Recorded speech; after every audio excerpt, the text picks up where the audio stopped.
Hi there, this is General Exo from Pro Tutorials, and today I'm going to talk about Kindle Publishing, and I'm going to talk about the 3 most misleading ideas, strategies that I ever watched before in a single video.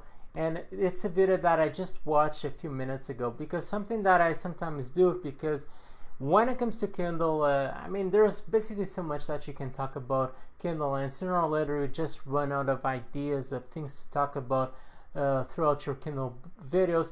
So something that I often do is I go, when that happens, I often go to other videos and I watch the content that other publishers or other YouTubers are providing. And I never thought that it was possible for someone just in a single video have so much misleading information compacted in a single video.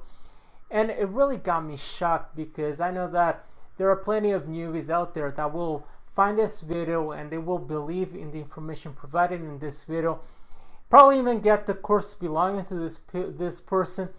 And it's not even the problem about wasting money in that course, but I mean, you can always make more money, but the problem is really the huge amount of time that newbies will then be spending in following strategies that simply aren't effective when it comes to building their Kindle business. So I decided to make this video. Hopefully there are some newbies out there that will be able to find this video and see that the information that I'm trying to provide is just far more genuine and also more simple compared to plenty of the videos out there. And this is something that really gets me mad, because when I started out online, and I'm not even talking about Kindle publishing, one of the reasons I didn't do for many years money online was because I followed a lot of misleading information. So when I watch a video from someone that is providing so much misleading information, it really gets me mad. So the first thing that this person told or said for newbies to do was to build a brand for their Kindle publishing business.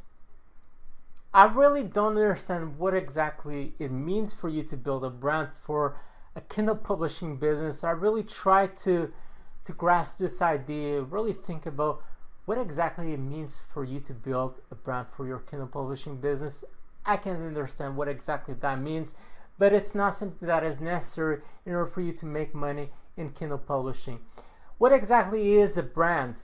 A brand is basically a product or several products or a service that a company has, and they use a brand in order for them to more easily promote those products or services, and also build a whole idea around their products and services.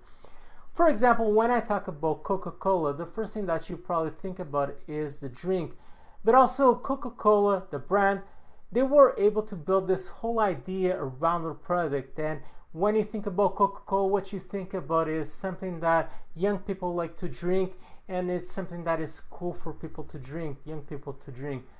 So basically that is a brand. But when it comes to Kindle, what exactly is a brand? Of course, you could mention, for example, Tony Robbins, that Tony Robbins publishes books inside of Amazon, but that is completely different, because Tony Robbins has been in the self-help industry for 20 or 30 years or even more, I'm not certain. He has multiple websites, he has a Facebook page, he has a YouTube channel, he has all sorts of things, he has several products that belong to his brand, he does seminars all over the world. And of course, when he decides to publish books, then the most natural thing is to publish a book inside of Amazon and take advantage of Amazon, because it's super easy for someone to publish a book inside of Amazon. And also Amazon is one of the biggest bookstores in the world, online bookstores in the world. So it's only natural for someone to take advantage of that. But that doesn't make Tony Robbins a publisher. You are a publisher, and by this I mean that often as a publisher, you're going to use a pen name that isn't even your own name in most cases, and you will be publishing a book under a name that nobody ever heard about. For example, let's say that your pen name is John Smith. Nobody ever heard about your name, nobody knows you, and you're going to publish books, and often you are going to outsource the content of your books. And there's no brand possible for you to build, and it doesn't even make sense, because what you are going to do is you're going to publish books inside of Kindle that only cost $2.99. So there's no brand to build. I don't even understand what exactly that even means, because there's really nothing for you to build when it comes to brand, when it comes to Kindle publishing. The other thing is about publishing books inside of a niche that you're passionate about. It doesn't matter. You don't need to be passionate about a particular niche in order for you to publish a book. You are a publisher, and one of the main jobs as a publisher is for you to be able to find keywords that are profitable inside of the same niche. If you have, for example, let's say that your pen name is John Smith, then with John Smith, you find a niche and you find profitable keywords inside of that niche, and you start publishing books inside of those keywords, inside of one single niche for that pen name. It doesn't make sense for a pen name, or for let's say John Smith once again, for John Smith to have books published in yoga, in martial arts, and basically all over the place.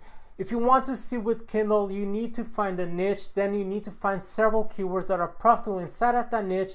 Then you need to start publishing books from the keywords that have the least results first, and then go upwards. Because you can't immediately, if you have a new pen name without any kind of books, you can immediately publish a book for a keyword that has, for example, 20,000 results. Because if you do that, of course, your book can probably appear in the front page of results during, let's say, 1 day, 2 days when you publish your book.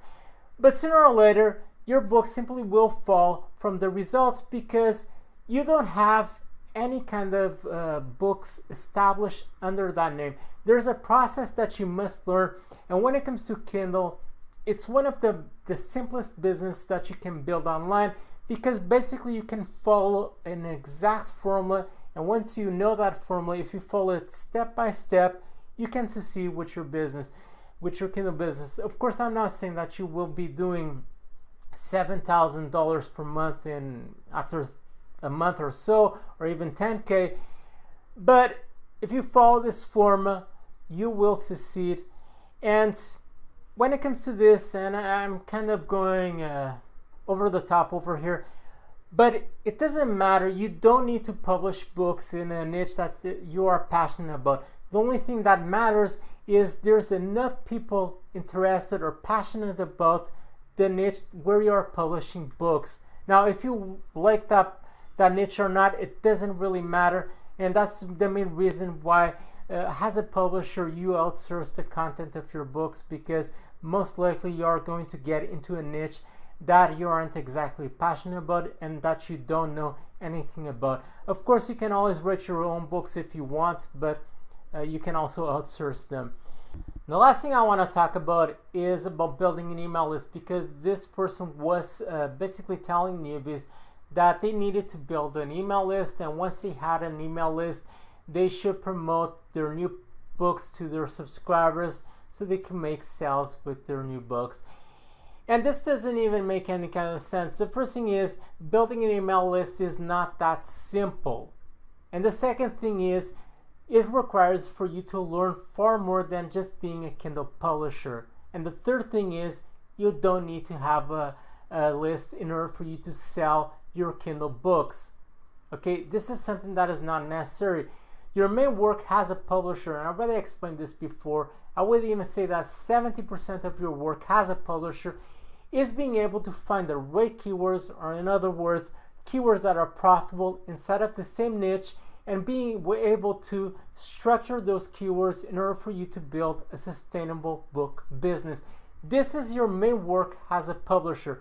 If you are able to do that, then you will make money with your Kindle publishing business. And I say this because when someone wants to purchase a book, they go to Amazon, they go to the small search box inside of Amazon, and let's say that someone wants to purchase a book related to yoga. So they type in yoga, and then a listing of results appears of books related to yoga. And if you are able to put your yoga book, if you had a yoga book in front of that person in the first page of results for that person, very probably that person would purchase your book. And that is exactly what you need to do with multiple books inside of Amazon in order for you to make money with your Kindle books. So there's really nothing more than that, and that's something that you really need to learn in order for you to see with your Kindle publishing business. Now, of course, if you want to learn more, what I recommend for you to do is for you to get the Self-Publishing Revolution video course. You have a link right below. This is one of the best courses for nonfiction. This is exactly the course that I got and where I learned most of what I know nowadays about Kindle publishing. So that is all for this video. Leave a like, leave a comment if you have any question related to Kindle publishing. I will try to reply to you as soon as possible. Also, don't forget to subscribe so you can receive my weekly video updates where I talk about internet marketing and a lot more. Stay there, stay tuned with Pro Tutorials, and bye. I'm calling for you.